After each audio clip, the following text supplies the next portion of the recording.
All right, and we're live. Yeah. If your chat says anything about the audio quality going in and out, let me know.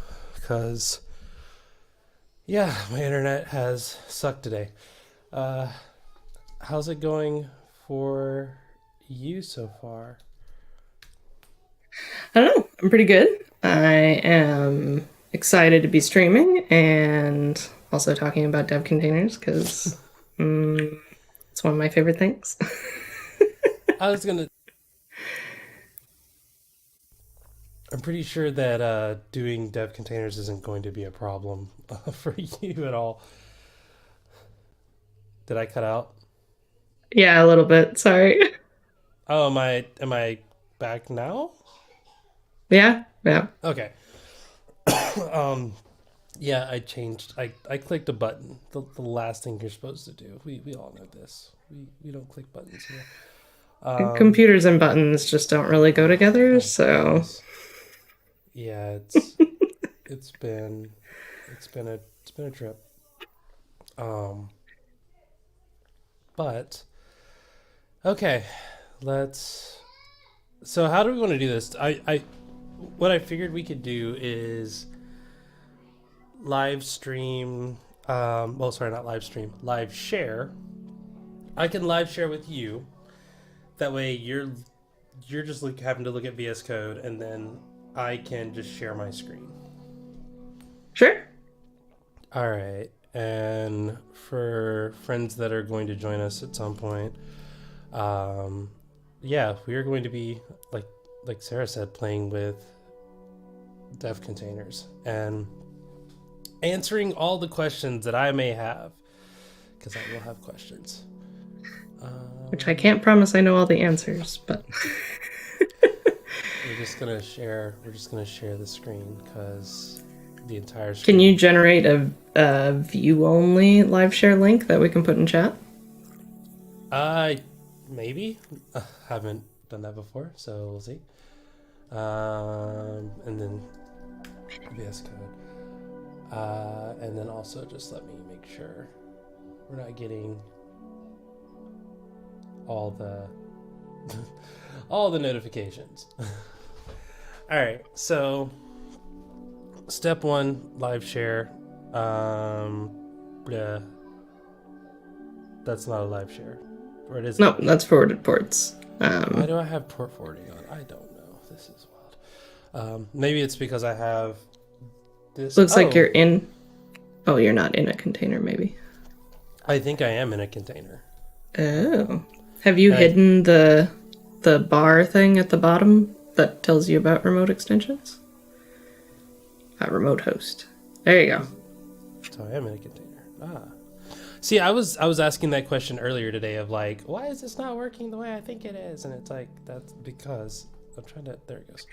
All right. Um. It didn't look like you had live share installed from here. So But that would is definitely. that's just the container of it all. So like in your container, live share is a thing that you should probably be thinking about turning on. So yeah, the if I understand correctly, well, let me start from the top, maybe. Dev containers are kind of like a way of specifying a workspace in some editor. So obviously this is implemented in VS Code, but it is an openly developed specification that a bunch of other the community is working on developing. So generally what it includes is a JSON configuration file and a Docker file that basically you give a recipe for how to stand up an editor and a compute to do what you want. Okay. For when we're talking about Visual Studio Code here, you can, as a part of the dev container file, specify extensions you want installed in the dev container. This is somewhat confusing, I think, because some extensions you need to have installed in the dev container, some you don't, because some extensions only affect like the presentation on the client side. Yeah. And so if it doesn't, those would still work if you don't install them in the dev container, because it's still, the dev container is connecting to the VS Code running locally on your machine. But in the case of LiveShare, if it needs access to the actual compute side, then it actually needs to be installed in the dev container. Does that help?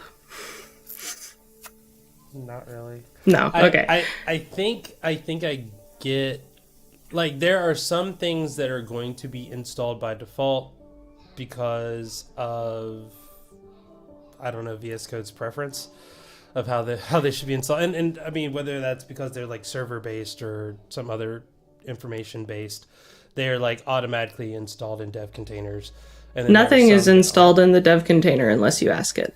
Interesting, because Yep, it's just like a base install of VS Code. That's all it gives you unless you ask for it.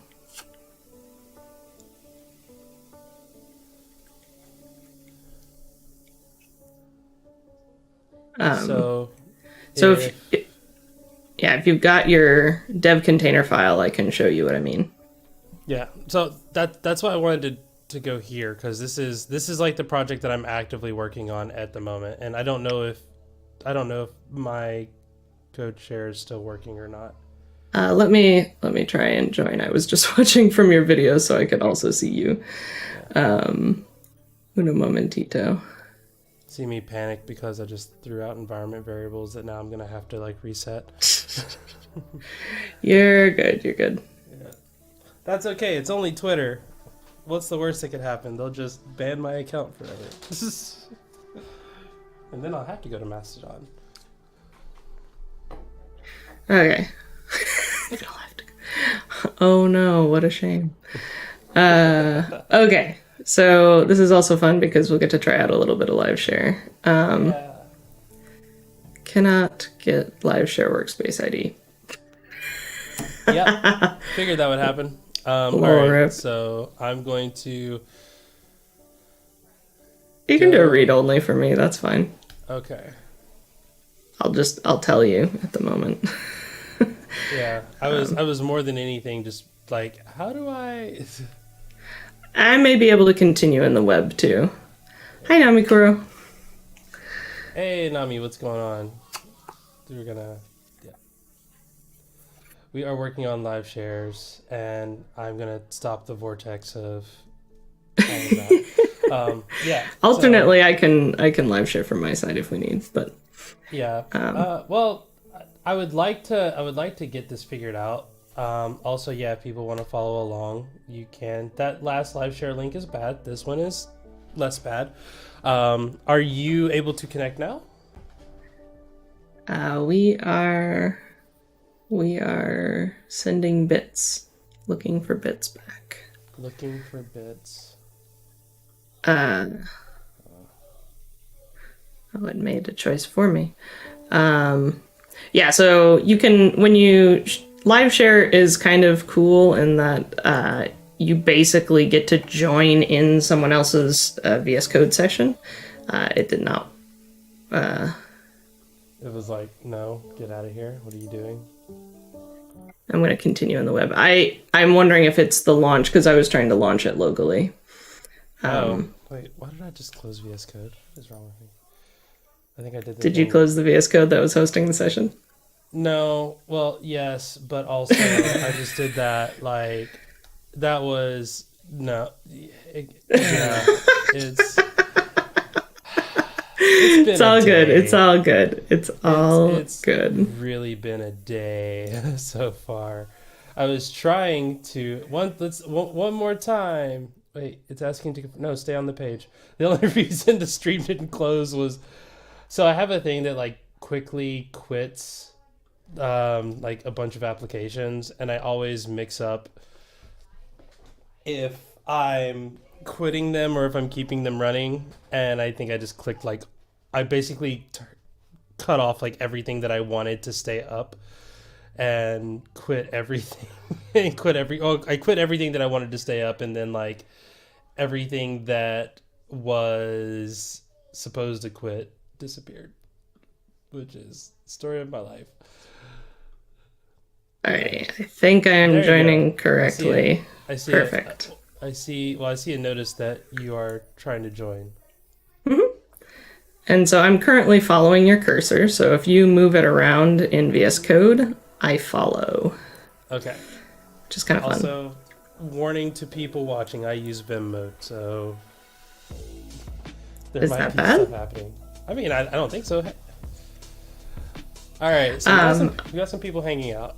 And this is the conversation that you and I had yesterday, Sarah, where I was like, but I've got this thing, and it's got like this infra folder with bicep templates, and it's got this Docker compose file and this Docker file, and they all exist outside of this space because I have this testing environment that has its own Docker file, and I'm like, I don't know where everything's supposed to go. Cool. So, maybe we could do a quick... So you have a Docker container that you spin up entirely separately for testing, is that correct? Yes-ish. Or does the Docker compose bring them all up? So right now, and that's actually a thing that I should do, is where the Docker Compose brings them all up. Right now, the Docker Compose is just bringing up, quick question, and maybe I should have asked this before.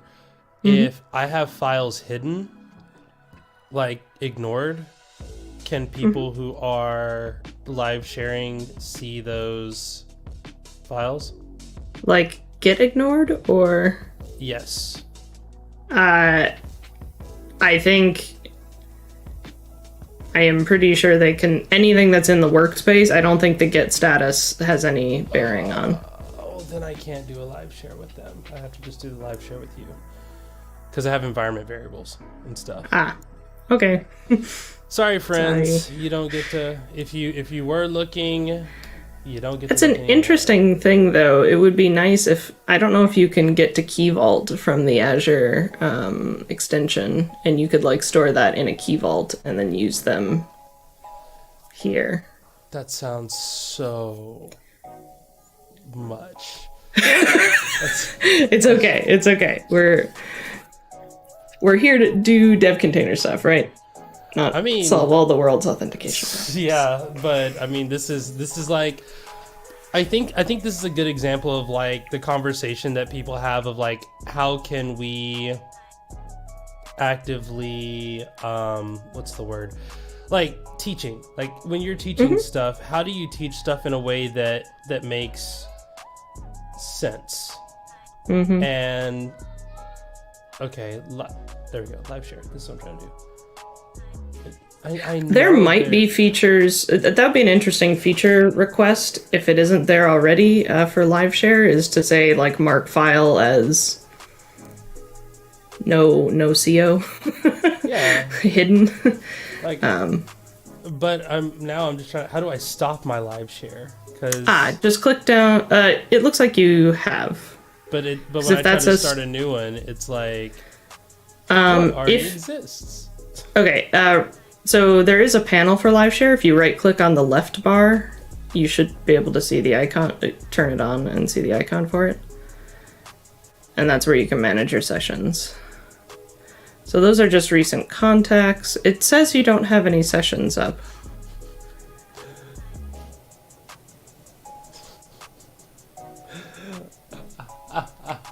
Cool. Cool. Yeah. Yep. This is lovely. We confused it. Much great. confused.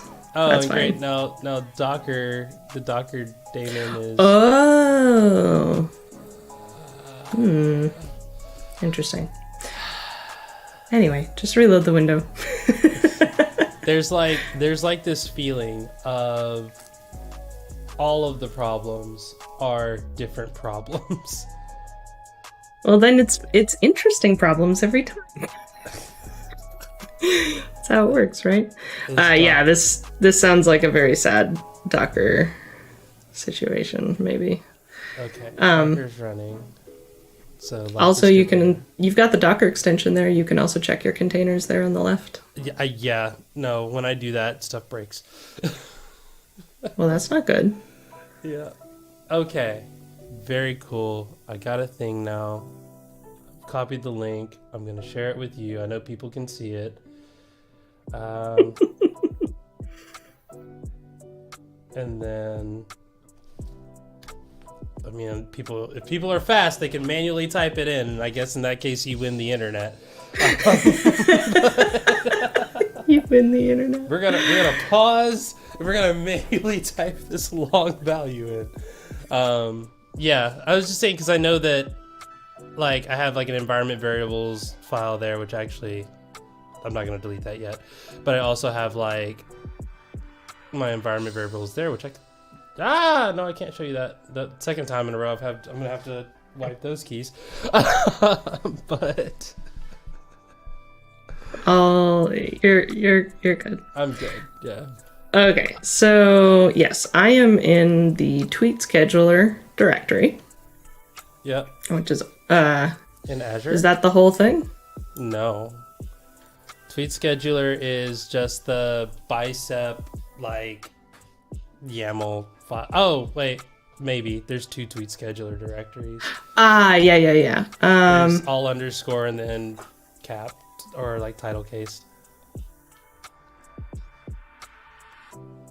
So if we wanted to, like, if I were going to do a thing, it would be to CD interesting. into source. Fun fact, it did actually hide the Azure directory. Really?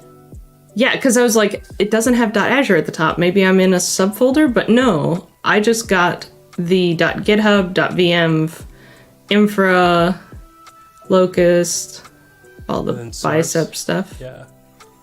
Okay, cool. So yeah. Well, that's awesome. So yeah, never mind. No request required.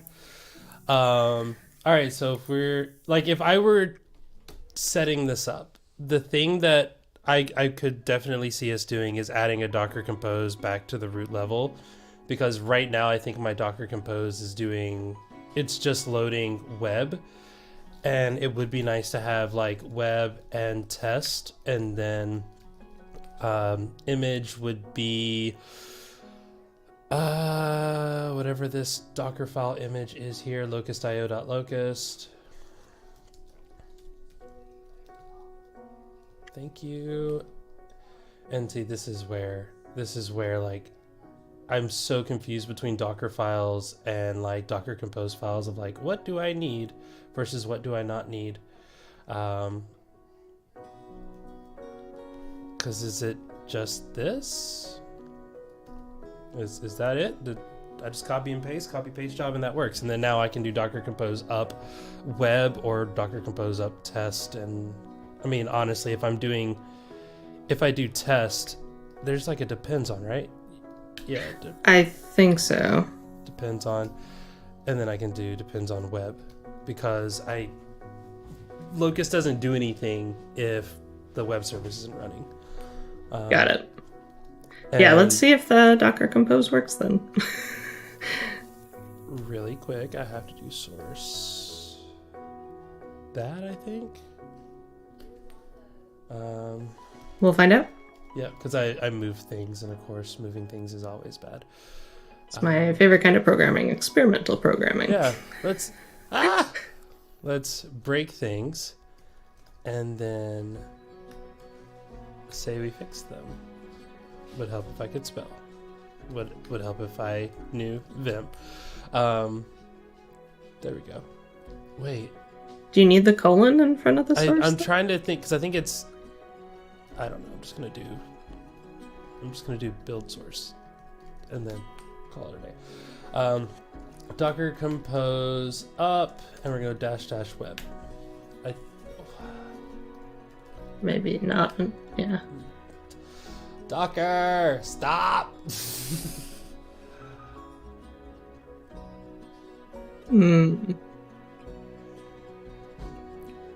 Attach dependencies, attach a service output.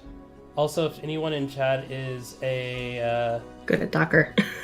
Yeah, good at Docker things, that would help. Because what I'm seeing here is did I do -- Yeah, no, Docker Compose up, options, and then service. Yeah, I did the thing. That's Scheduler. Where's the .env? Oh, because So I think you're good with the Docker Compose up web, but it just didn't get the right place for my environment variables that I keep loving to show to the world were in the wrong folder. So you were right all along, Yeah. except for a typo. Yeah, Docker Compose up web. And I mean, technically I could have just moved the environment variable file to be source.web and then left it at that. Okay, it says it's running. I will open Docker now because I know that it says it's running. Files. That's a lot of files. I'm hoping that... Does it allow you to open a terminal into the container from there? I don't think it'll let me open the container directly into there, but I think what it will let me do is I can just open a browser and see. You've got the port forwarding set up? I should, yeah. Okay, yeah, so it's there. Nice. So cool. Perfect. Awesome. Alright, so we can verify that the compose file works. Yeah, I think I've only used composes a couple of times. Generally, if I have a couple things together that I know I'm going to want in the same container available at the same time, I do a pre-build. And then I stick them all in the one container. Which, because I don't often do like distributed web service stuff, that's fine, but that's not what we're looking for here. So what I'm trying to do, I guess the context of this is this project, not this specific project, but like this environment that we're in is supposed to be like the canonical, let's use ACA to deploy a web app, like starting point. And right now we're like no database, nothing like that. And I've been working with Aaron, our colleague Aaron Whistling, to improve the ability to do that and get that up and running. The issue there is that, like, one, we're doing it with AZD. AZD is AZD. It's still young. It's got time to grow.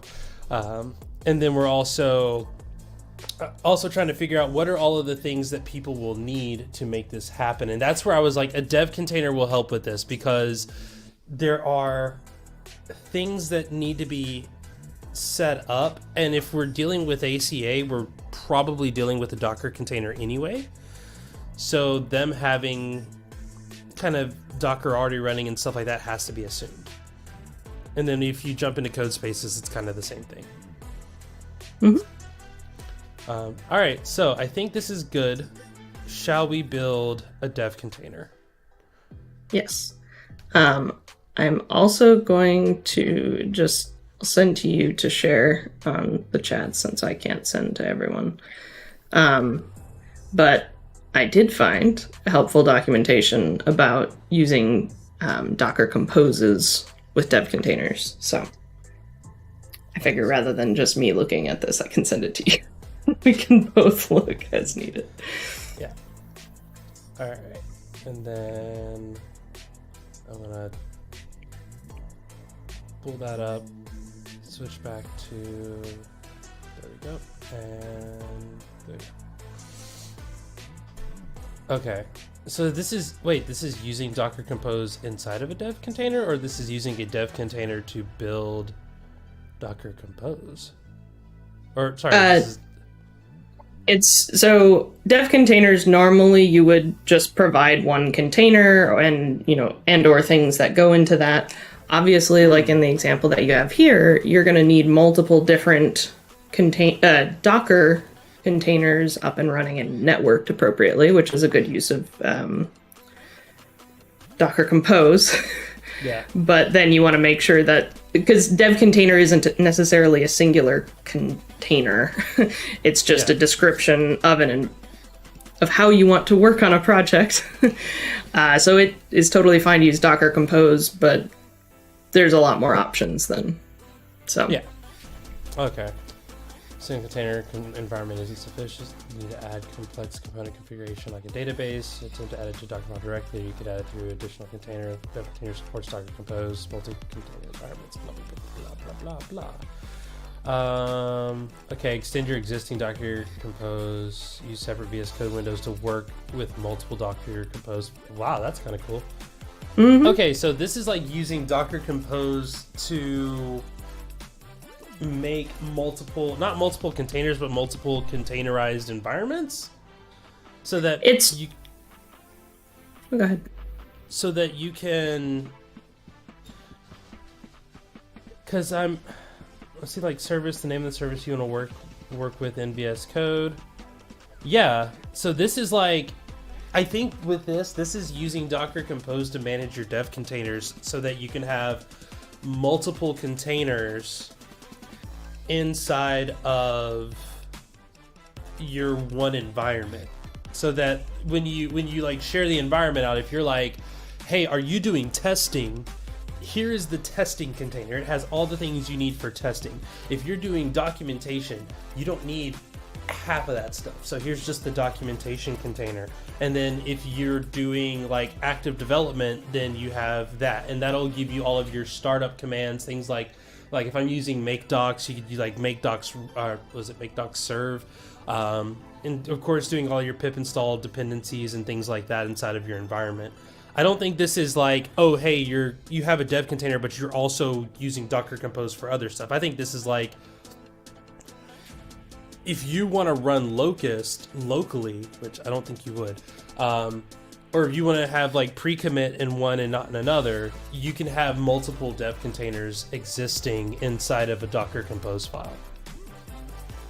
And then your dev container itself calls that, it references that file, which is where I was saying that I was confused, because everything I've seen about dev containers are pulling on Docker stuff. And if that's the case, then that might be dangerous to do. I'm going to cut the music off so I can hear you. I can also turn mine up if I need to. So you can ignore us.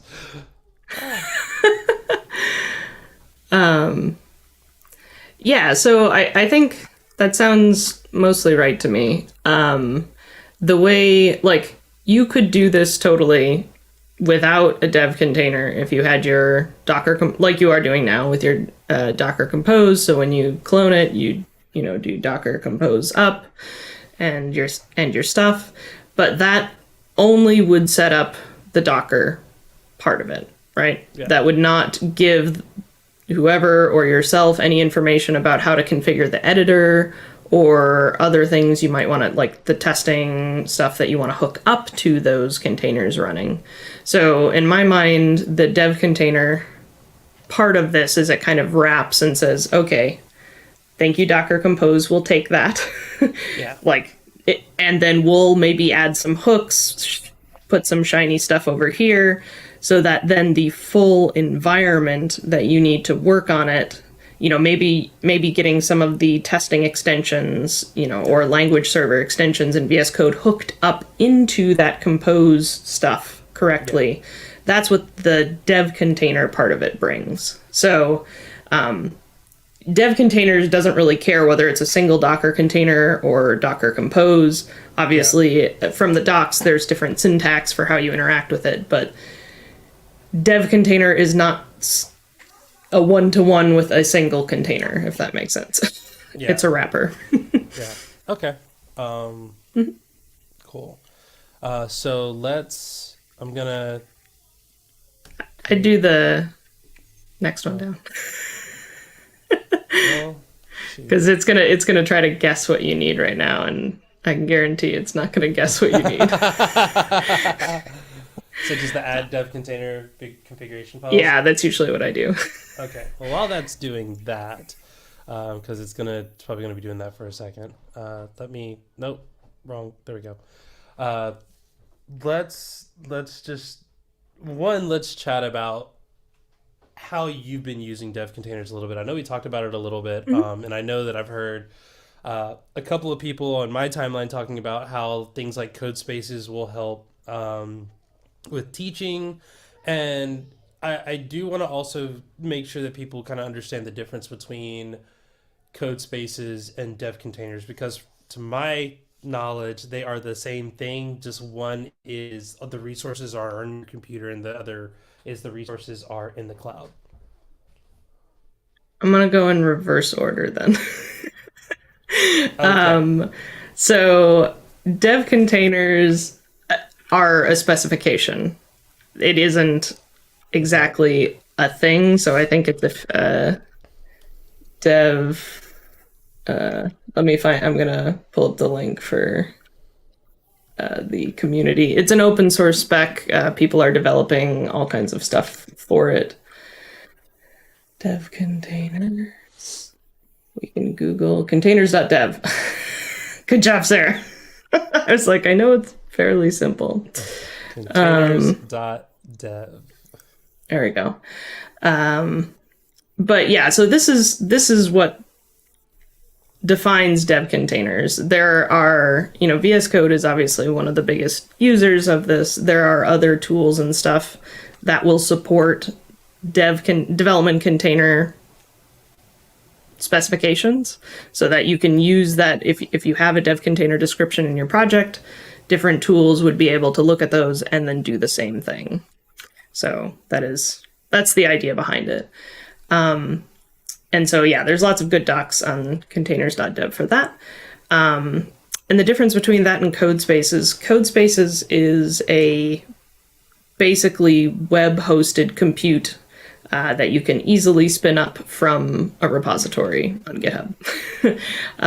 Or connect to, like, there's lots of ways to access it, but effectively they're virtual machines that you can use directly from GitHub, and you get 60 free hours a month of compute to use them. So kind of similar to other services that you may have heard of, like Google Colab for hosting notebooks, Binder, yeah, just like anywhere that gives you like a free temporary like compute to just run some samples. That's kind of the idea. There's a little bit more compute availability for code spaces, but the kind of main ways I've been using them is for workshops and tutorials. So like if anyone here has ever done a workshop or like had people in person or tried to help someone get a project set up, unless you're doing stuff like one-on-one, it can scale very badly because invariably everybody's machine, I mean, specifying a Docker container is a good option for that, but then you need to have Docker set up, and it's just... Yeah, all your students need to There have is Docker not... running, and Yeah. there's also like image stuff, and I get that. I could see how that could be a pain. Yeah, Okay, and I cool. feel like half the workshops are always spent. There's at least one straggler who hasn't actually gotten the environment set up. But the idea with Codespace is if they have a browser and they can log into GitHub, they can do it because the environment would just, the machine spins up identically for everybody. I've pre-configured it, so nobody has to like mess with it. And I mean, they can if they want, but I know it's starting from a known good state. Let's put it Yeah. that way. All right. You Yeah. can, so you can see, I just canceled the other one, and then now I went to add dev container configuration files, and now it's like, oh, from docker compose.yaml or from predefined container configuration definition. I've never seen that second one. That's cool. Let's try it. Interesting. Web service, ooh, what does that do? Yeah, so like we saw from the docs, like the dev container is a JSON file. Normally you would put like Docker : but clearly it supports a different key of Docker compose file. Since it already saw there was one in your repo, it's already pre-populated with where those are. that's the service that you would call, and that's where you want it to open. Okay. Okay, so it would call the service. It would open. Ooh. Yeah. So like as is, it's just basically a wrapper for you typing this in the terminal. And if you click in the very bottom most leftist button in your toolbar, like way down, like the very bottom corner, that's the DevContainers one. Yeah. So if you click that and you click reopen in container, that should look at that file. Like you don't have to remember Docker compose up, like all of it would just be handled. Like this is the thing. I actually never directly interact with Docker. Once I set up the Docker files and stuff, I use that button and I use VS Code to launch and manage all my Docker containers for me. I can't remember the last time I've actually when I ran out of memory. But yeah, and you can see basically here the Docker build logs effectively. So it looks like it built it fine, so and right now... interest... Go ahead. I guess the challenge that I would have here is it building the... Oh, also it's downloading stuff, so internet might not be happy. Is it going to build and start running and be like, hey, I'm running now?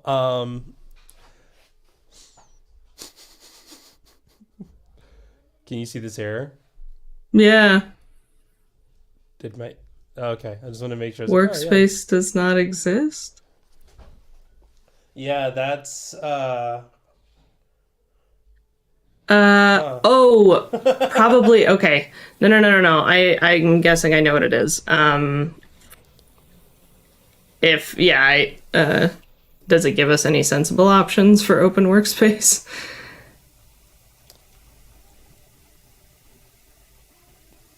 I just see the cursor. Says, hey, what you want to do? Okay. Yeah, 'cause you're not in the thing, yeah.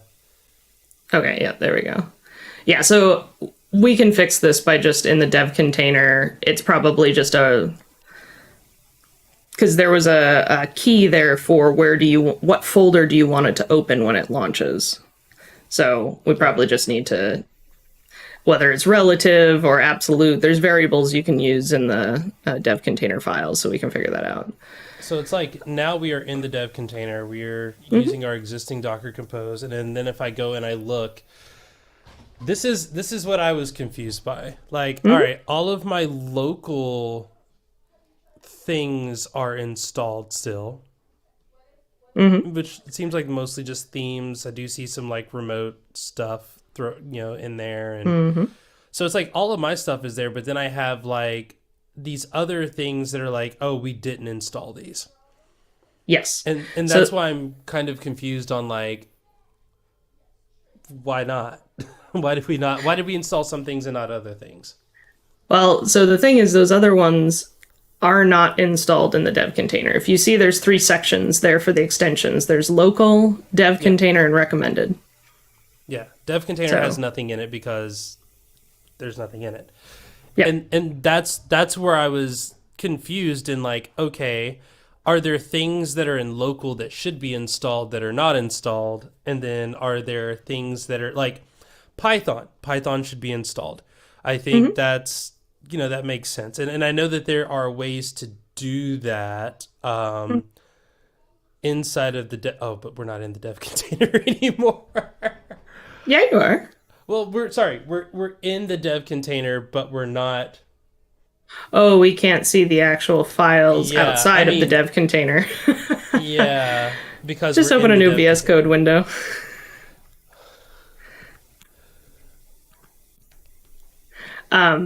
But yeah, so I can maybe try and speak to that a little bit. Like, I think you make a good observation that a lot of those that say they're installed locally are themes, are like things that browse the web and show you things from the web. They don't actually care about the code or the workspace or anything. So because you have a local VS Code window, any VS Code window you open, under this profile is going to have those installed, whether it's a remote dev container, a local thing, whatever. Yeah, so it's that workspace folder one that we're going to have to fix. Yeah. But those other ones we do have to install in the dev container because they have things that are directly interacting with stuff in the container. So technically there are no extensions installed in the container, right? Those things that we're seeing that still work here, those all operate front end only. And so basically you'll get those for free if you don't want them.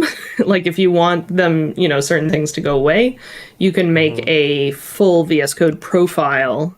I'm not sure if you can specify that. It's something I'm messing around with, but like, point being, what we'd want to do here is we would want to add those extensions to the dev container file. So we can specify in here, hey, when you spin up this dev container, please also install these extensions because I'm going to need them for what I'm working on. Yeah. Okay. Does that make sense? So we can certainly automate them being installed, but just like when you install VS Code itself, it does not install anything. But because you are connecting to the container from your local version. I mean, all of my local installations are still there. Yeah, exactly. And then if I want to add them into the dev container, then that's fine. Then where I would do that, and by the way, I did change the workspace folder here to source. Port forwarding, that's interesting because we're talking about a web app where we are calling a port. So I don't know do we need to make those ports available as well? Or does the Docker Compose, the fact that it's pulling from the Docker Compose, make those ports available? Because we can check. Because if you go to your browser right now and just check. Good point. Oh, well, I don't know, because I think that other... Oh, we'll see. Refresh. It's not looking good. Yeah. It's like, I don't think so. Yeah, we may want to just set up the forwarding. Yeah, that's kind of interesting that it's taking as long as it is, though. Like, why is it taking as long as it is, though? And I guess the bigger question is that a Docker... Did you close the one that was... I don't think so. Yeah, because see, we have like source here, but then we have this is still running. So I wonder if there's...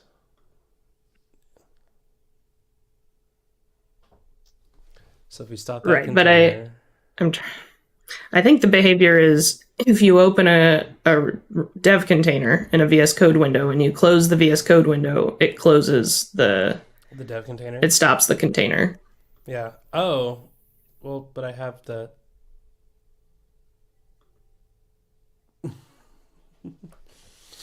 Yeah, so it basically ties that Docker process to the VS Code process. I think you can like start it up in headless perhaps, or like decouple it with a setting, but the idea is that it's going to... Did we make a change to the Docker file? Yes. Yes. So, okay. So yeah, I was like, why is it rebuilding anything? Obviously... workspace. Yeah. So it only will rebuild from that layer forward. So that's why. But yeah, you can see it's... Connections established. Okay, I saw port forwarding. But... yes, it looks like it's published 8,000 and... Interesting. Got it.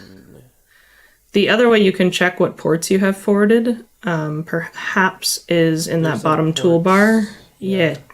If you click that, our pictures are over it, but... Oh, yeah, it says no ports forwarded. But I think even from there, you might be able to add forwarded ports. Oh. I guess that's just for the session, though. Yeah.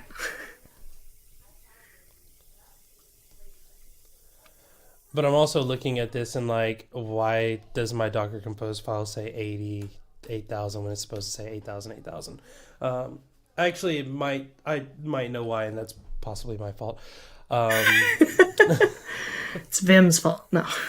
No, it's 1,000%. I think I manually did that as like so that means over here we probably do want to add 8,000 to afford ports. Yeah. But is it 8,000 or is it like 8,000 8,000? Is it like how we normally do port forwarding like that? I am looking. So I would think it's something along the lines of that. Oh, you'll need a comma on 4. Yeah. Um,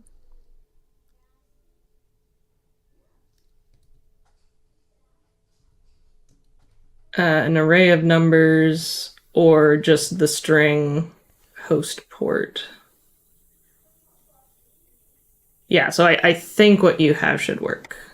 Okay. And I will also send you the reference that I was looking at. They have a nice.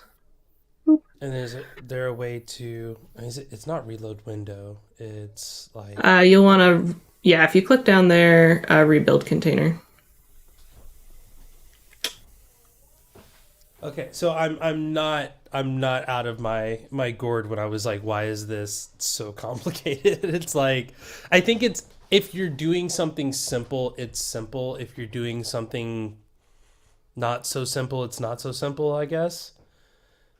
I feel like that's more Docker Compose than Yeah. DevContainer. Well, I think it's both. I think if you have, and more than anything, I'm just trying to understand if we were to give a workshop on dev containers, and we say, hey, this is great for your large scale projects, and we're encouraging people to jump in and play around with it and figure it out, and they go and do this, and they get these errors. They go, oh, hey, Docker Compose file, oh, figure it out, and then like all of a sudden now things are broken, and they're like, why are things broken?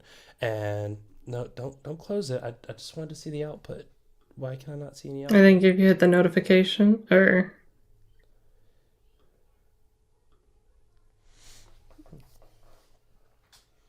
Also, I think there definitely needs to be like a class on let's learn all the things. Okay, published ports. So there's a published port. The file wasn't found. I think that's fine. And then what file wasn't? Yes, because what you changed in the dev container file made it only open source. Oh, okay, so yeah, there is no Docker Compose file. But then now if we go to our web application, it is still struggling. Try clearing the cache, maybe? Or like a new browser boy? I don't know. I'm also trying to see.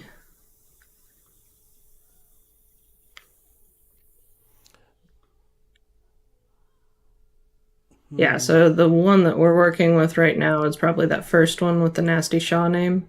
Yep. And that's not running. But this one is running and it's still not. It's not running? Isn't the red for stop? No, I'm saying it's not running, but this other image started, and I don't know why it started. And if I stop it.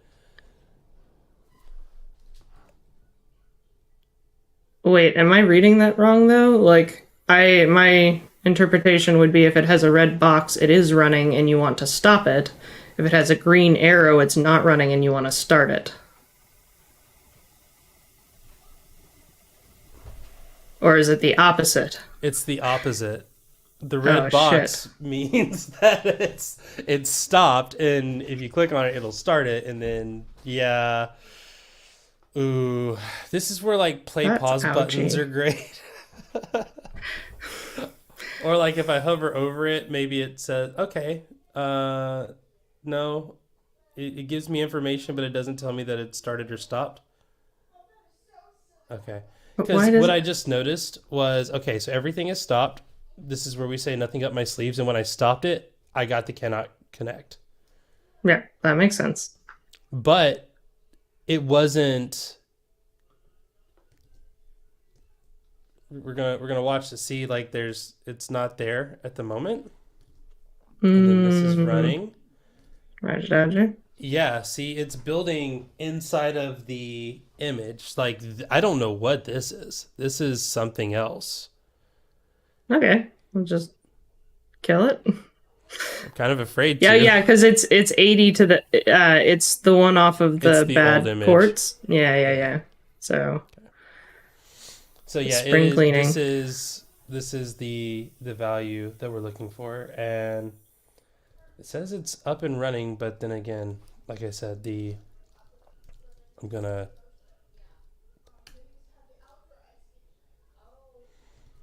and of course this is like the other issue you run into where it's like I see connection established, I see things are great, I see that my dev container has I think I put in the port wrong. What you said you shared the link with me? For the syntax, For the ports? yes, I put it in the private chat in StreamYard so that you can Okay. put it wherever you want.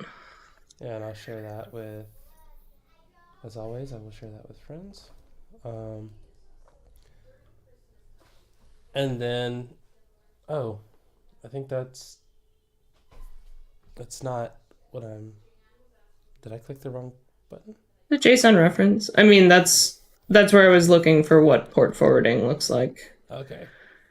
Oh, yeah, so it's just, in mine I had, keep forgetting when I really need to get my Stream Deck pedal set up again because right now it's none of the buttons are in the right spot. So the issue here is this is 8,000 when it's just supposed to be 8,000. 8,000. Got it. Yeah. Sorry. And it can I think If it's not in an array, you can do it the string.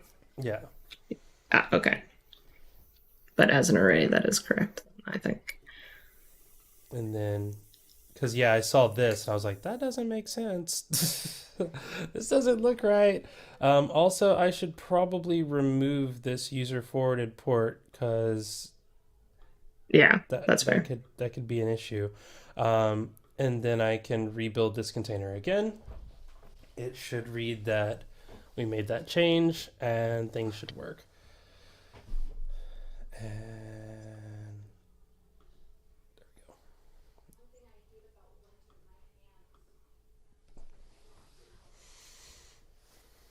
there we go. Okay, so I added the port. Nice. Yep, 8,000, localhost 8,000. Which I wonder if I have to actually type in localhost 8,000 because that is like one of those things that is really annoying. And it looks like that did run.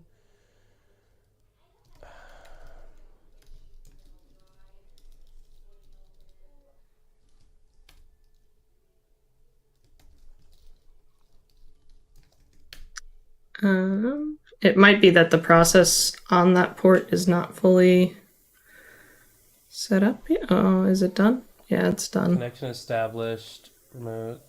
Standard input closed. Terminated by extension. Closed with code 0 and signal null. Again. Let's see.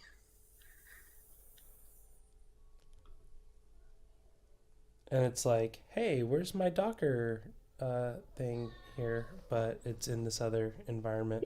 If you from there, we could try opening a terminal from inside the dev container and just ask it, like, networking wise, what ports it has open from its perspective. Why are you going to ask me that? Sorry. Yes. I think there's it's like Net command. IF config or something. Well, yeah, it's not IF config on Mac. It's something else. I'm Googling. Please stand by. Googling quickly.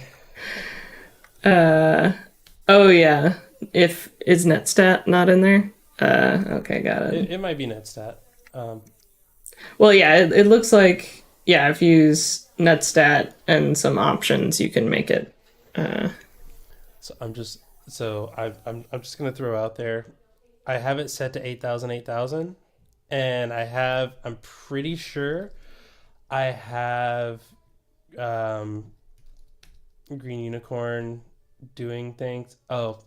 See, this is the other issue that I'm going to have with dev containers is I have custom terminal requirement things that are like if I'm troubleshooting and they're not there, I have to like think about it even harder all of a sudden because I tried to do bat, which is like it's like, are you familiar with cat?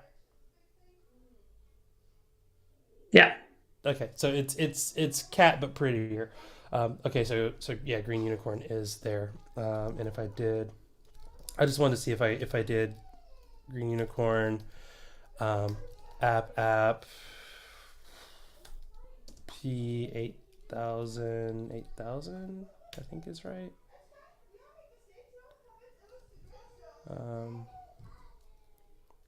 And then it says it's listening now, and then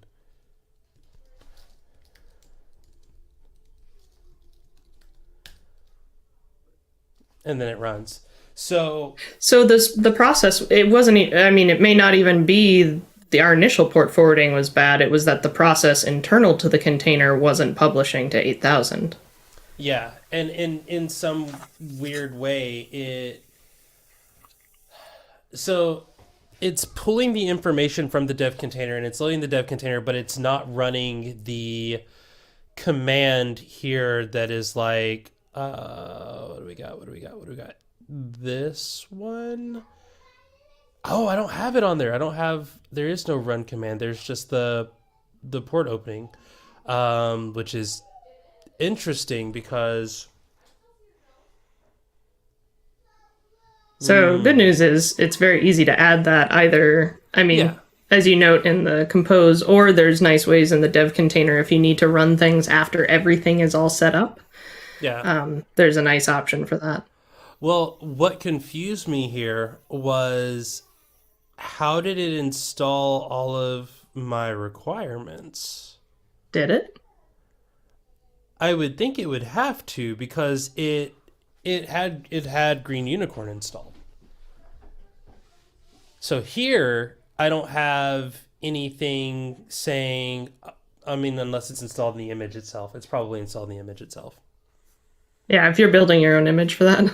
Yeah, because the image was this, not this. It was the other one. It was this originally, which does the pip install, do all that stuff. And then this is where I got confused because, like, at this point you get to the end and it says, run Green Unicorn, here are your workers, here are your endpoints. And it didn't run that, but it ran the other stuff. It ran the pip install pip and pip install our requirements. Right, because so if you statically built the container, like that command gets run after it's built, right? Because that has to do with an active process. Yeah. I don't think you can say, I mean, that's, I think, the right way to say, okay, after you built that, start this process. But that's where I'm confused because with Docker Compose, if I just do Docker Compose up, it builds this environment from this image, but it also runs the command of the Docker file, which is, adding the user and all this other stuff, installing the requirements, and like all of those things still get ran. And that's why I'm like, wait, the dev container is building the environment and it's loading me into the environment and it's installing these, but it's not running this. It's not running whatever this command is, this entry point command. Can we look at the build logs? Sure. So if we just go to the output, and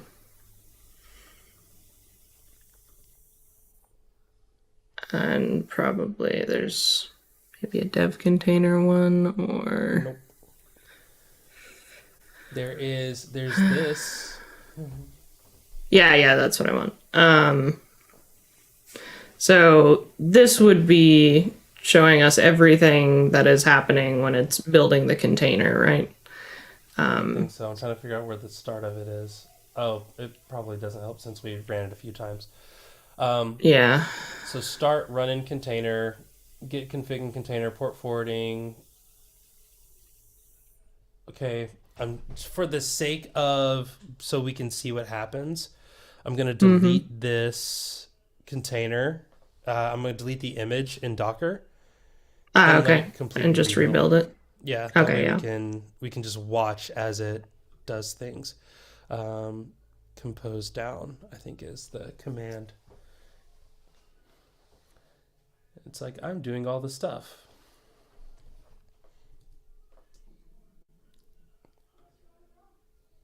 I keep trying to jump back and forth because I'm like, there's a lot happening.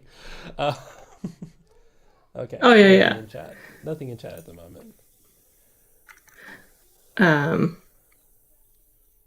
Oh no. You know what? My Twitch stream says I'm playing Animal Crossing, which is obviously not true. I mean, it feels like it. One could assume that this is very Animal Crossing like. Thank you, NFG Codex. You're like, hey, this isn't. They said these aren't spells.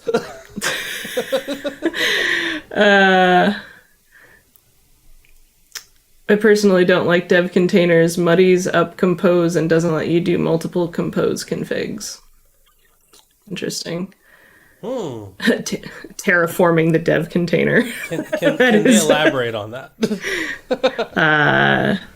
Yeah, please. Although I was trying. Let me look at the docs too, because I thought they said it was maybe okay with multiple compose files, but we'll get back to that. Also, I will reintroduce the music as we are slowly getting back into it. And I am trying to understand here what that Docker CMD command means. So I know that this is kind of the like if you run. So if I just run like Docker, I think it's like Docker up, and then like I point to that path, or I point to that image, then it will. All of the run stuff is what it runs during build, and I think command is what it runs post build. Got it. Yeah, okay, so NFG Codex says, so for example, they have different compose configs for regular runtime, one for dev, one for testing, dev, and one for prod. So that kind of sounds maybe similar to what you have here, the web and then the test. Yeah. Ish, although those are in the same compose file. They're just different. Yeah, that's what I was going to say. And I don't know if that's the right way to do it or not, because the way that I have it set up, like, sure, I have this locus thing that is just designed to see, like, hey, what happens if I brute force this? You know, if I hit it 3,000 times or whatever, like, how well does it handle it? And it seems to handle it pretty well, which is kind of nice. But I know that, like, if I'm testing this locally, that locus can't run without web. So, like, if I have, like, we were talking about something with, like, docs, and then if I had docs, it would be, I don't even know what that would look like, because it would be the same image, but the build, like, all this stuff would be the same. It's just the build command would be different. So it would be a separate Docker file. Like, it would have to have some other Docker file that it's loading that says, instead of doing pip install requirements, it pip installs requirements and also the doc stuff, which is make docs and all that other stuff. So yeah, like, I'm not entirely sure what that in particular would look like to have multiple Docker compose files. And I feel You're like in it luck, would. because NFG Codex just sent us an example. I put it in chat to you. I'm checking chat. And then you can send to your chat, since I can't. We're looking at this. Also, I'm not signed in because I'm in Firefox, because of course I am. I was like, I will follow NFG Coder on Twitter. and see this. Okay, so I see. Okay, so I see a Docker Compose dev. It is doing way more than what I'm doing. But it has API, pub sub, and messaging and Twitch chat. Oh, I think I in some way kind of understand. So I don't need Locus. Like, Locus is a thing that I'm doing to test just locally in my environment. I probably shouldn't actually have this in my main Docker Compose. I should have it in something like a Docker Compose test, which then says you have this, all of that set up as is, and then my primary Docker Compose, which is just that. That way, you know, eventually there will be DB and there will be something else. I don't know. Maybe you have, like, you know, we have web, but maybe you have like a back end as well. So back end would be like some service running, and then web would be something else. I wish there was a better way to merge these chats, because I'm messing along what NFG is saying. I think it's a thing that is possible, but it's very... One, I haven't paid for it. I think it's a big thing, so I haven't paid for it. Oh, if it's a paying for thing, we can fix that. I don't think it's necessarily paying for thing. It's like oh, hey, you're at the professional level. You need to be at the business teams level. And then it gets more confusing. We're not paying for that. Microsoft is paying for that because it's for work. This is for work. This is for work. So I hope NFG, I hope that I'm kind of in the same area. Hold on one second. I'm going to close my door.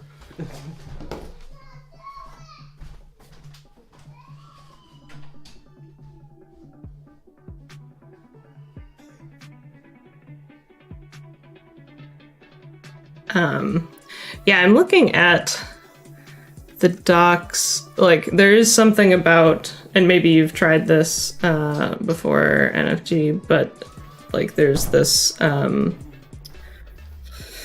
multiple container connection stuff for dev containers. I think that makes sense. Like, when you have more complicated situations like this, I think I was reading the docs because there are ways to have multiple different container configurations. Multiple containers is different than multiple compose environments. Oh, so they don't let you pick. Okay, maybe I'll have to read that in more detail, but it looks like they're different. They have things with multiple different compose files specified. Okay. Anyway, let's regardless, and see what happens. Yeah. Yeah. Multiple containers is totally a thing. Anyway, I think back to your earlier point, salient point here, Jay, is if you... Dev containers are certainly useful in, like, low to perhaps... yeah, sorry. Energy says this is hard over text. But no, it's... perhaps for a novice to set up, good for easy to medium complexity setups.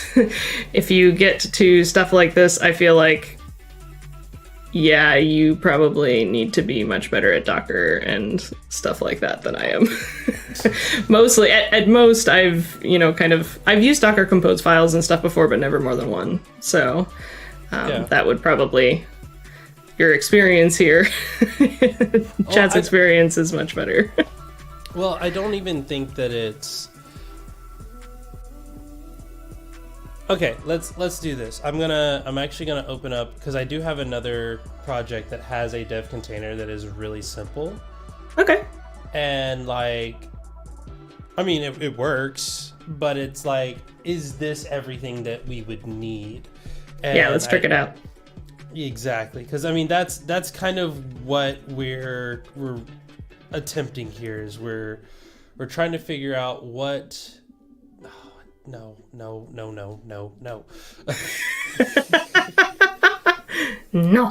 Just open up the whole thing and stop confusing people, please. Open. Ah. No. Gosh.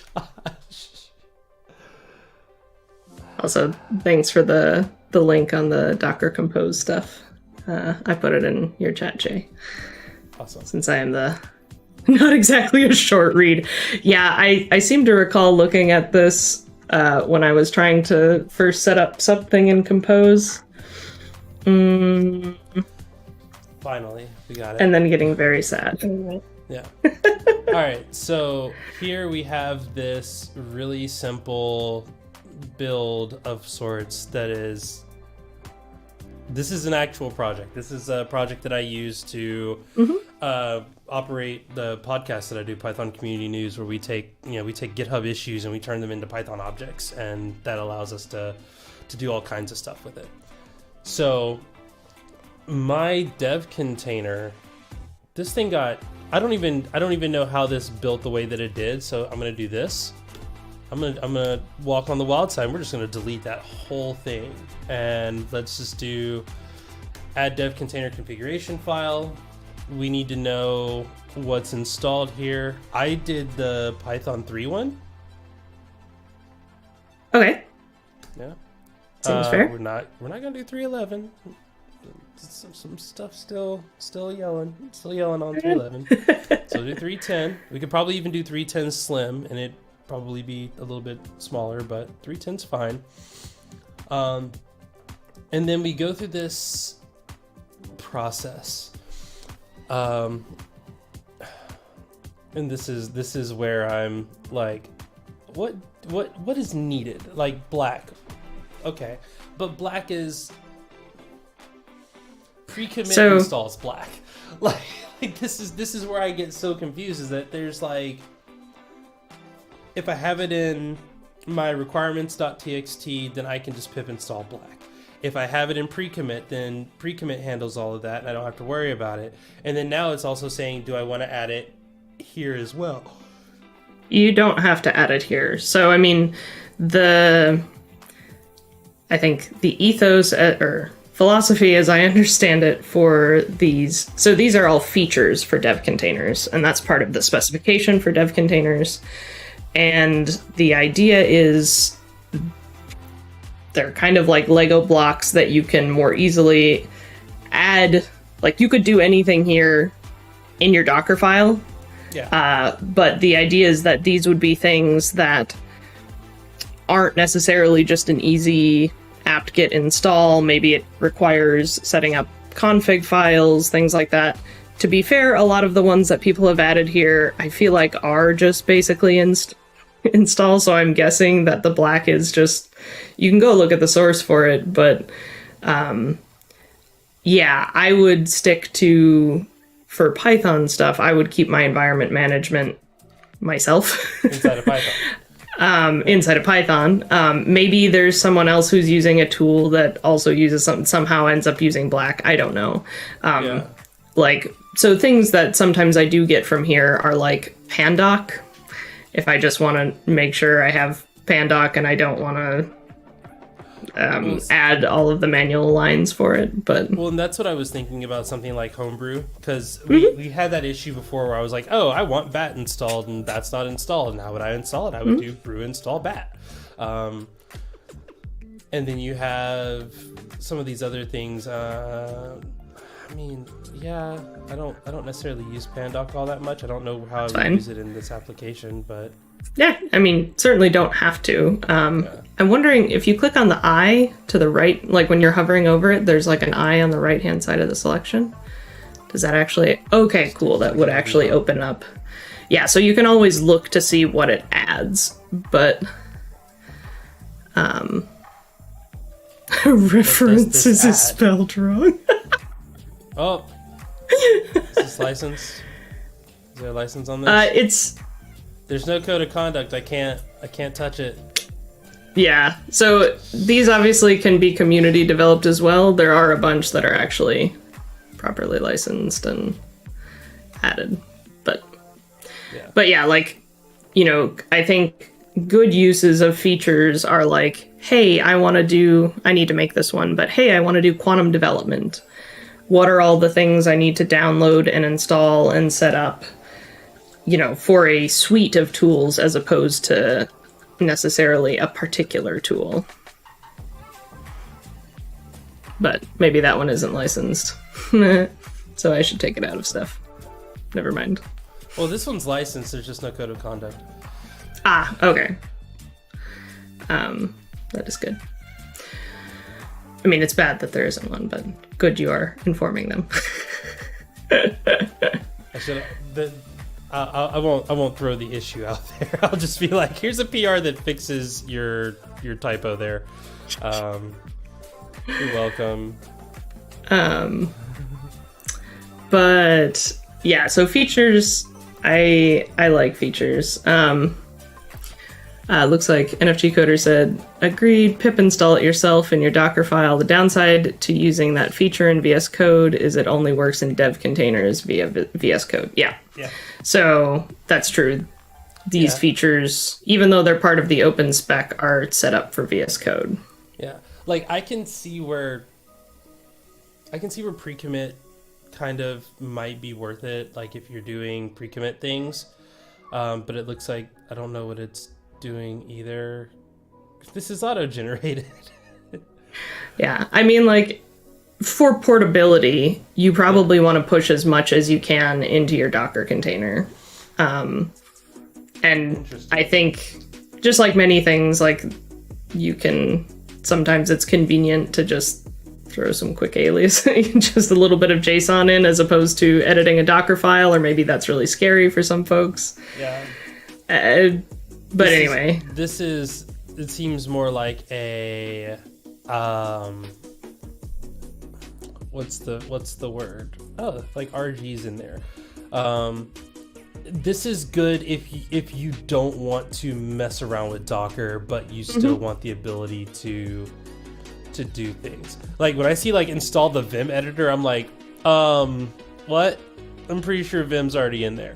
But then yeah, like I see a lot, and this is one of the things that I thought was kind of, I don't want to say weird, but it felt wrong, because some of these I'm like, oh, TLDR, I don't think many people would expect to have that installed, so maybe I click this button.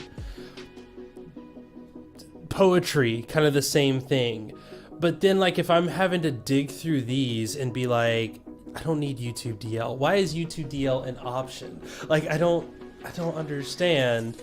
So I'm just gonna say nothing. We don't need anything. Again, pre-commit homebrew. That way, if I need to install things or if I need to run pre-commit, I can. And even then, the argument of, hey, maybe you just have that set up in your Docker container if you're using a Docker container. Makes sense. I'm actually not using a Docker container for this because it's a Python package. It's not really meant to be one. Yeah, this is... Well, you will have one once you create these files. Yeah, one will get created. Yeah. Okay, so let's add these and see what it did. It created this DevContainer.json. And if you scroll, so if it can just specify the base Docker image, it won't actually add a Docker file. Okay. So like that's, I think, and I totally agree with you. Like it is, there's many different ways to shave a yak, and in particular, if people don't want to be interacting with Docker, although we all know we should love Docker. Do we? Like, do we though? These 4 or 5 lines are a lot faster if you want something fairly simple than doing all of those things.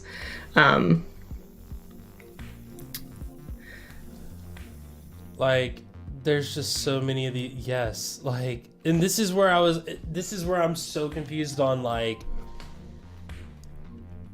trying to guide people towards the best, the quote unquote best path.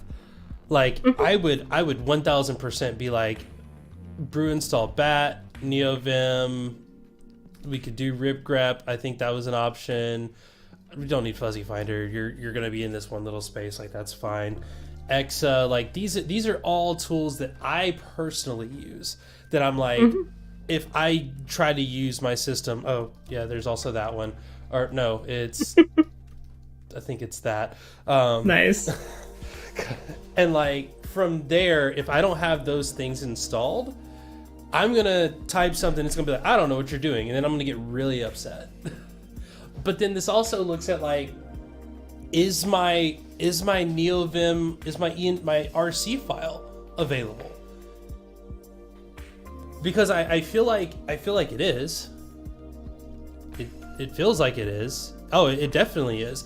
So do I need NeoVim installed because my environment is still being picked up from my local machine?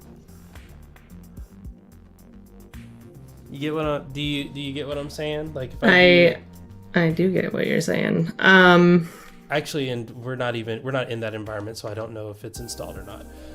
And only reason I'm doing this is because I needed to be like, I have to do this pip3 install requirements and stuff, and there's like a bunch of things that I need to do in the actual setup. So I was like, let's just do them here. So I think, I mean, let me know if this is a correct rephrasing, but what you would like is to have a way to have like dot files pre-installed in a dev container. Yeah. Well, every time. At least just if what we're telling people is we're giving them the environment, we're giving them the tools that they need.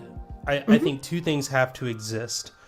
They have to be able to ensure that the tools that they want are also included. And I feel like VS Code mostly does that. I feel like just saying like, if you're all in on VS Code or you're all in on PyCharm has dev containers too, right? Sure.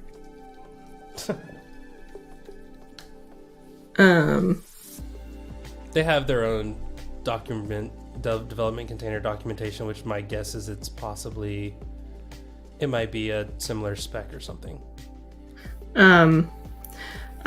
So interesting comment from chat, from NFG again. I see dev containers as super useful for data science devs where they might hack away locally, but don't deploy. It's like PyEnv or NVM for Node without having to have environment management software, and you just rely on the containers. But to deploy, you'll need a proper Docker file, and that is defined to apt pip whatever install on build. Yeah. So, yeah, go ahead. And I agree with that, but I also think that it is good for the drive-by it's good for the drive-by contributor as long as there's. And I guess this was the conversation we had last week, was like, if I'm a maintainer, I want to give them everything that they need to do their drive-by in the least invasive way. If I am the contributor, I want to do my drive-by as fast as possible. And part of that means using the tools and packages and resources that I already have that I'm comfortable using. Because if either one of those things is incorrect, or if either one of those things are wrong, then there's an issue in that the maintainer is now doing more work, because we're saying, maintainer, it's your job to maintain this. Like, I mean, I'm having to create this setup shell file because I want to be able to have all the files that I want. And again, I haven't tested to make sure, so I'm just going to set it up like this and then call... I think I can just do... Yeah, I think I can just do DevContainer setup that shell. NFG says, but if I'm a Vim user, this doesn't provide me anything. I use VS Code though, so not passing judgment. But I'm using VS Code in Vim mode. I'm the worst kind of human. No. But that's what I'm saying is like there are going to be times like when I'm working on my static site generator, one of the very common commands that I do is like exa-t, which is like tree, but exa-t, you know, output something asterisk some blah blah blah dot foo.html. And if all of a sudden it's like, yo, homie, I don't know what exa is, then I'm like, yo, I can't use this. Especially if I'm developing out of it as well as encouraging other people to develop out of it. And that's what I would hope that dev containers can solve is like everybody is developing in the exact same environment, which means that everybody has the exact same tools at their disposal. And then this is like a but maybe not kind of issue here. Yeah, I mean, I think you know, I think in the example that you give, having this setup, like having a separate setup script, isn't the worst. I mean, I've seen a lot of things do that where they just basically have, you know, so that you can use it either locally or the Docker container when it spins up can run that same script and you're good. So I think that's probably a reasonable objective. Someone from chat was asking, I don't understand what the final goal of the container in the discussion here is. What's your... The container here. So in this example, this is a Python package that I manage and maintain. If I want other people to be able to come in and make a change and not just be like, I made the change, look here, then what I need to do is I need to be able to give them the tools to actively test the way that we would test. We have pre-commit, which means that like they wouldn't be able to pass certain things if certain things fail, but we're not running everything through pre-commit. Like pre-commit has black isort and then like pip compile, so it just ensures that all of our packages are up to date. It ensures that imports are in the proper order, and then it ensures that you just run black on it and you have a good day. And it's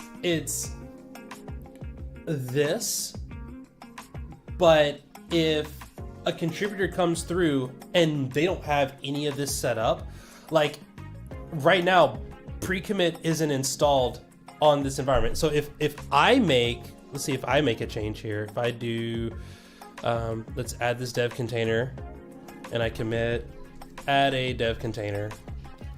Is it going to run pre-commit? No, it did not run pre-commit, which is a problem. But it is or it isn't installed here. Pre-commit in the image is not installed. Got it. So now what I'm saying is, but it's installed locally on my machine. And that's where I'm saying, like, if I run exa here, exa is not found. If I run, it's not recognizing my, you know, init, because I'm in a container. It's like, it's not supposed to recognize it.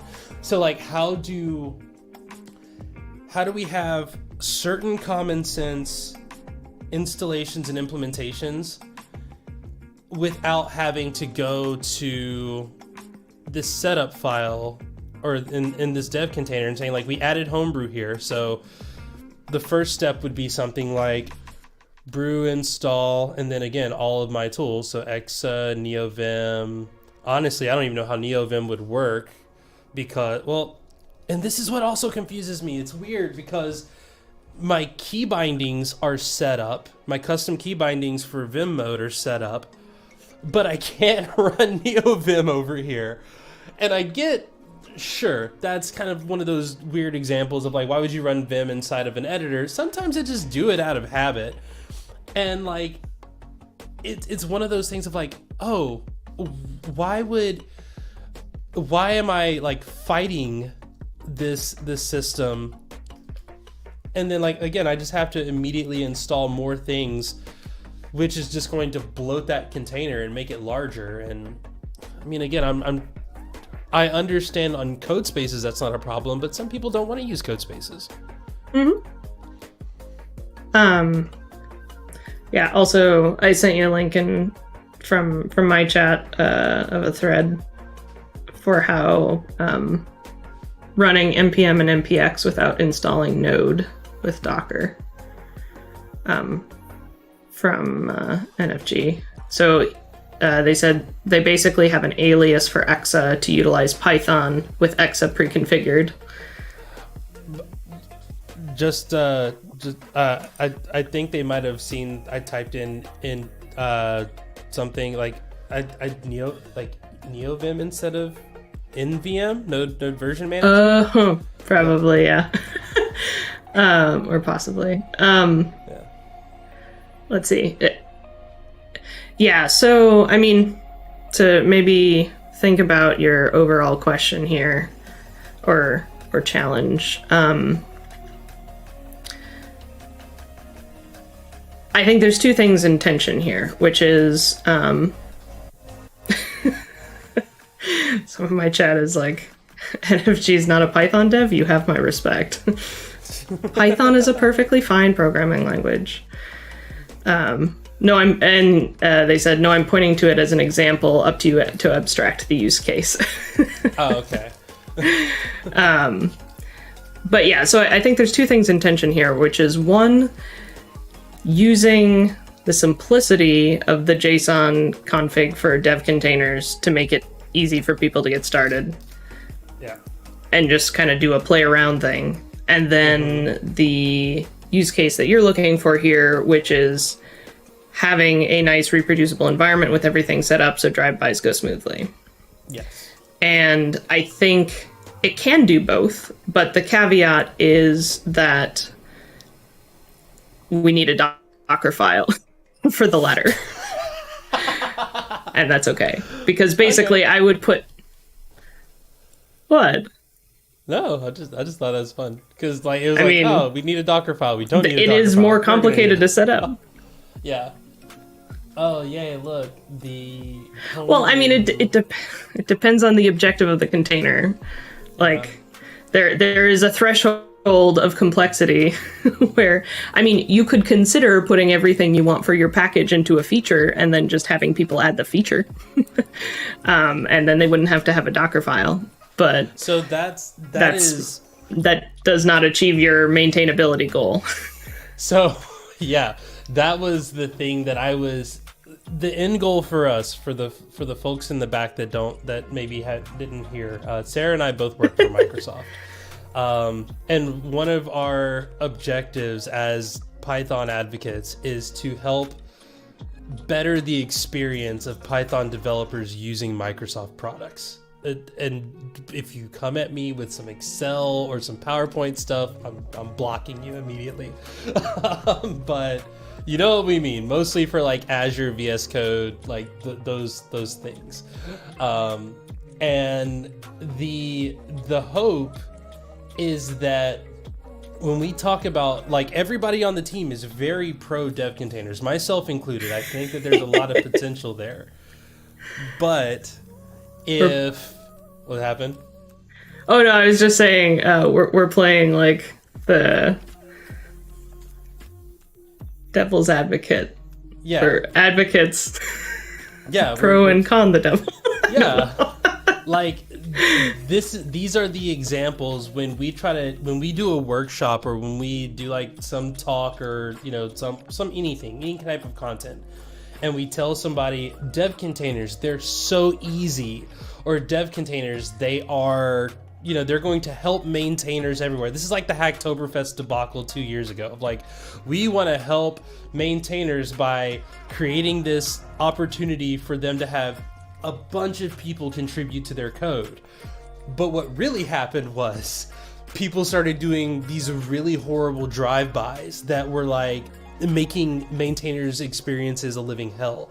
And my thought with this is great as long as it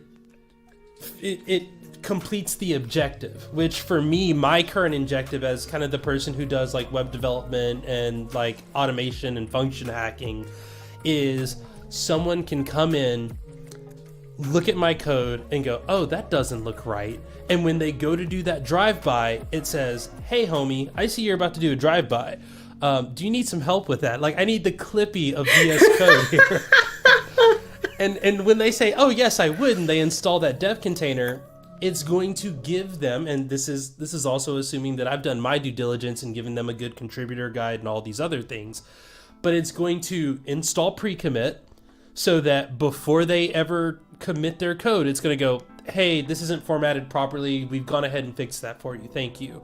And then it's continued to move that process smoothly for them. So it's like, as the maintainer, when I get that PR, I don't have to have a bunch of GitHub actions that are doing the stuff that I already do beforehand for everyone else. I don't have to, and I mean, maybe you still have them anyway, but luckily they pass, which is great, because then I don't have to go back to that person and go, hey, it looks like you didn't run pre-commit, can you do that for me? Or, hey, it looks like you didn't run the tests, can you do that for me? And we can make it so that to maintainers, it is set this up, these are the best practices, these are what we think you should include in your setup, and here's why. And then also, drive-by contributors, you want to use this DevContainer because it's going to allow you to not have to worry about all of the stuff that the maintainer really wants you to do, because it's just going to have all of that taken care of for you. So that when you go to a properly configured DevContainer, you make your little drive-by commit, pre-commit says, hey, there's a problem, we went ahead and fixed it, go ahead. By the way, the test failed. You can go, oh, cool, let me go fix that. And that's where, like, earlier, Sarah, I was complaining about, I think it was last week, I was complaining about the problem of VS Code and dev containers are decoupled because dev containers are a standard. Mm-hmm. And, or I guess they're a spec. I don't want to say they're a standard. They're a spec. And because of that, like, testing, I need to, like, I want to make sure that all of my testing stuff is set up so that if, when it runs and it says, hey, your test failed, it'll also have the test stuff, the testing extensions and stuff that I would want them to run already installed. It would have all the VS Code extensions that are going to be like, hey, using MyPy as, to verify type check, type hinting, having the black LSP and ISORT LSP to be like, hey, these are already messed up. You can go and fix these even before we get to the commit stage. And it's like right now, in order to do that, still feels like it's so much work. So there was some more chat on my side, folks talking about what if you still use VI, and like, because of a lot of even if there are some other editors that support dev containers, which I think is probably, it's not a lot. Basically, if anyone doesn't use VS Code, dev containers are not super helpful. So I guess part of the logic then is how much... one for Docker containers, and then your dev container just loads the Docker container. Yeah, so I think the way I could maybe summarize or provide some sort of prescriptivism to how to what to put where is put everything you can in the Docker container. So, like, make a Docker file. Best practice is make yourself a Docker file. And what you should do with dev containers is there shouldn't be anything mission critical in the dev container JSON. So, like, if it's stuff that is required tools, you put it in the Docker file. Like, the Docker file should stand alone. Anyone can use that. But what you can use the dev container for is to add things like extensions you want to be installed and set up. Like, basically treat, kind of like we were talking about, right, very much at the beginning, using the dev container effectively as a wrapper for Docker to describe how you want VS Code set up based on this Docker container. Yeah. So I think that would be perhaps a... Chats, please correct me if I'm wrong, but I think that's a reasonable possible summary, high-level answer to your question. Yeah. So, which kind of sucks because it's like, well, then you just have to learn Docker. But also, Docker is not a bad thing to learn and is honestly super, super helpful. So, Yeah. but like many things I don't even know. I mean, I guess if you're doing like some of the stuff that other folks are talking about here, that does seem a little harder. But from the basic use of Docker stuff that I've been doing, I haven't had too much issue with it. Yeah. And like I said, I know I sound yelly. Like, No. I appreciate. I like this. This is old man Jay yells at containers. No. I think this is, and I really like how you put that. Like, we're trying to kind of stress test these things and really work out, make sure we believe what we're saying about, oh, hey, you should go try this. This is really cool. But also, like, find ways that, or workflows maybe that it doesn't work well for, so that we can go poke the people to maybe fix it. So if we're using a Docker file, I mean, I guess the easiest way to do that would then again blow away the DevContainer and just be like, why? Well, because I created a Docker file from Dockerfile. Oh, yeah, naming and see, this is all you had to do was change one line, though. Sarah, but not now. Okay. Also, I will have to go here pretty soon, but yeah, I feel like we've kind of exhausted. I want to see this at least like up and running, but I feel like we're making progress and kind of understanding the, like, when I go to a conference and I talk to people about dev containers and they ask me like the best way to set it up, I'm going to ask them the like, well, what are you creating? And if the answer is, I'm a data scientist and I just need something to just straight up work, and I want to share this with my team and make sure they have all the things that I have as well, I'm going to tell them, don't do a Docker file. Just go through the menu option, kind of like how I tell people with like deploying to Azure for the first time. Like, Azure CLI is great. Create your account in Portal and use VS Code, because you want to see success happen, and the more you type, the lower your odds of seeing that success happen from like the start. But if you're a project maintainer, what I would probably tell them is create an image using Docker or some other imaging platform. I'm guessing Docker or Docker Compose. That is the setup of your environment, and then use the dev container to load your Docker file.